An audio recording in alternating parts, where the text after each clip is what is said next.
On the coast from Sleepy Hollow, New York. Yes, we are actually at Sleepy Hollow Cemetery, which if you look that way, you can't really see it, near the old Dutch church, which was featured in the classic story, The Legend of Sleepy Hollow by Washington Irving, written in 1820. Of course, the Headless Horseman story is a work of fiction, but it is still really cool to be in a town that's famous for being so dark and being so dreary and haunted. The town was established in the 1600s. The stones here, many of them by the church, date back to the early 1600s. They bear the death's head, which is the winged skull emblem, which we don't really see after the mid-1700s. Right now, we're up at probably the newer portion of the cemetery. These vaults here, that was 1905. This one, as you can see, is so covered over by leaves, you can't even tell the name or the date of the people interred. There was another vault a little farther down, which you can actually see through the window, and if there's steps that go down into the ground, and that's where the caskets probably are. Really creepy when you think about it. We don't do too many cemeteries on Ghosts on the Coast, mainly because, ghost hunting in a place where there are, people's loved ones and remains can be a touchy subject. Sleepy Hollow Cemetery, these stones tend to be really, really old, and those are the cemeteries that we don't mind doing, just because those people are so long past. Family members are gone as well. Usually it's a little bit more accepted.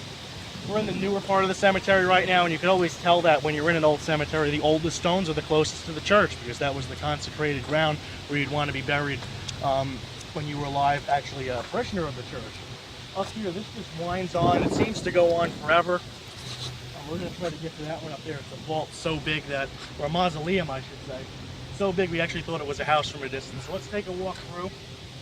I have my ghost hunting equipment in the car, but there's just so many people walking around. It's windy.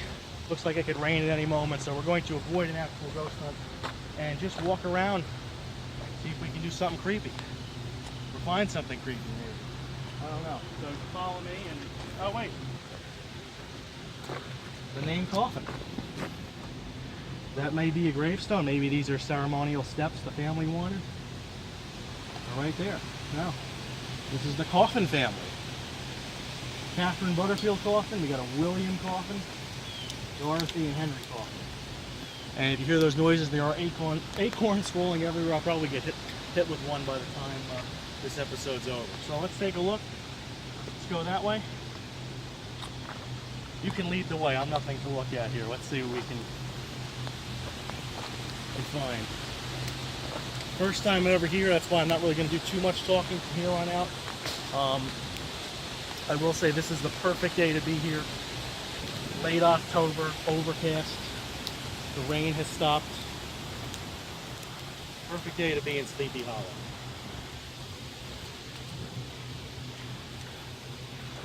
Actually, here we can see the roofs of the spot they're in.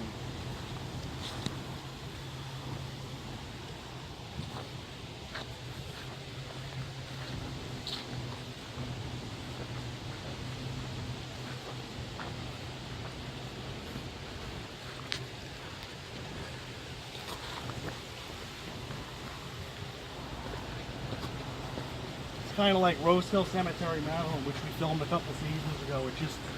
It doesn't look like much from the road, but then you actually get in there, and it just winds on forever and ever. Now we're at probably the top. This is actually a lot smaller now once you're up close. But from a distance, this really looks like somebody's house from a distance. I think we can get up there.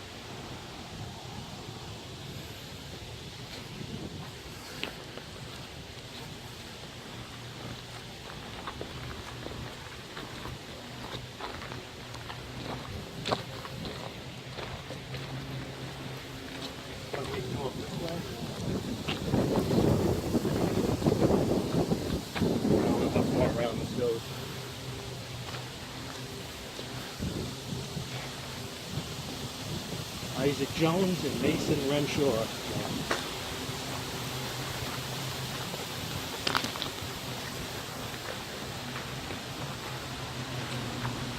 This one's doubled off. We have the outside gate and then the actual door. And there's actually ventilation slits in there. If I had a flashlight or turn the flash on during filming, I'd actually be able to see final resting place.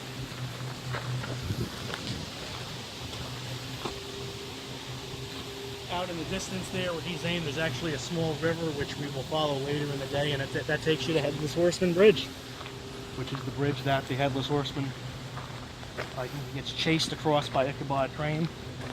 Again, it's so funny, people come here to see places mentioned in the story that the places are real, the people never existed. Ichabod Crane was based on somebody, but the actual guy in the story never existed. The Headless Horseman, of course, never existed, but we come here as if they did. I just think that's really cool that we treat this almost as real when we're here. I don't know how much time we at. Let's take one little walk over there, then we'll cut it. There is a type of haunting beauty here. Especially now, there's no one. There's no one anywhere, even out in the distance. This just goes on forever and ever. There's actually two cemeteries right next to each other in case you ever want to visit here. I was looking on the map. There's the Old Dutch Church burying ground, and then there's actual Sleepy Hollow Cemetery. This is the Old Dutch Church burial ground. Sleepy Hollow Cemetery is that way. Actually, I think the two are on connecting properties, so we may have actually entered into the other one. Take a walk this way. Definitely feels like fall. You can see the leaves turning, coming off the trees. It's about, what, 60 out? It's nice.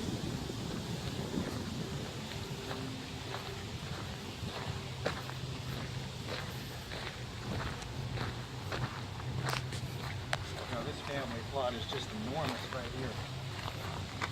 The Bellevant family. Take a look at those angels. Meant to bring peace and comfort, but in the setting such as this, just don't really do that.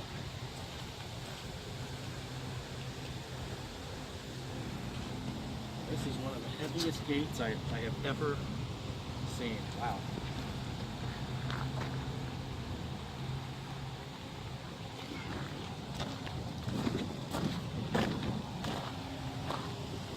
This may be the highest point in the area. You can see the Tappan Zee Bridge over there, the Hudson River. And it's amazing how far we've walked in just a short video, how far away the Old Dutch Church is. You can barely see the top. Anyway, Greg Caggiano for Ghosts on the Coast. Just wanted to bring you something different. Usually we film the Strauss Mansion until everybody is just like, oh my God, one other museum video. So here we are doing a little scouting, going to some other areas. Try to get out to Sleepy Hollow, even if it's for a day trip, for spending the night. We're going to spend a night out here. The cemetery does do walking tours during the day, and I think there's a couple ones at night. So if you like horror, if you like ghost stories, whether this place is haunted or not, it's just a great place to come to. Anyway, thanks for watching. We'll see you next time. Greg Caggiano from Sleepy Hollow.